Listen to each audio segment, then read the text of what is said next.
আসসালামু আলাইকুম ফির আপনাকে কেমন আছে? আমি তো ভালো আছি। আর আজকে এখানে আমি কাটোয়া যাব, তাই সাকাই ঘাটে চলে এসেছি। সাকাই ঘাটটা পার হতে হবে, তারপরে কাটোয়া পৌঁছে যাব। তা সব লোকেরা এখানে নৌকা থেকে নেমে পড়লো, আর আমরা এই নৌকা করে যাব।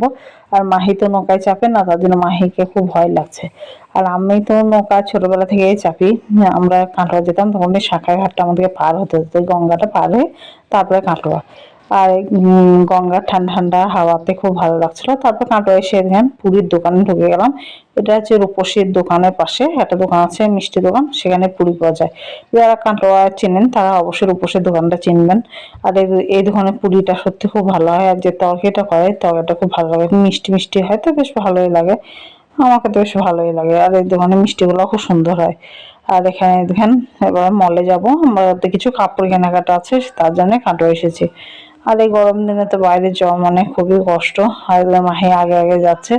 আর এখন এই 10টা বাচ্চা, তাতে একটু ফাঁকা ফাঁকা হয়ে আছে, না হলে তো খুব ভিড় হয়। আর মলে আমরা চলে এসেছি, মলে কিছু কাপড় চোপড় কেনাকাটা করলাম। গরমের দিনে পাতলা পাতলা গেঞ্জি টেঞ্জি কিনলো মাহি। তারপরে ধ্যান আমাদের কেনাকাটা হয়ে যাওয়ার পর আমরা বাড়ি চলে এসেছিলাম। আসলে গরমে খুব কষ্ট লাগছিল, তার জন্য আমরা বাড়ি চলে এসেছি। আর রেড ভেলভেট কেক এনেছে কিনে। এই কেকটা 50 টাকা মতন দাম নিয়েছিল। আর এই কেকটা খেতে মাহি খুব ভালোবাসে, তা মাহি এখানে খেয়ে নিচ্ছে। আর আমি তো বাড়িতে এসে স্নান করলাম, তারপর ভাত খেয়ে নিয়েছিলাম। আর এতটাই ভিডিওটা করেছিলাম, বেশি বড় করতে পারিনি, ক্লান্ত হয়ে গেছিলাম। তা আমার ভিডিওটা এতটা, আবার নতুন ভিডিও নিয়ে চলে আসবো। বাই।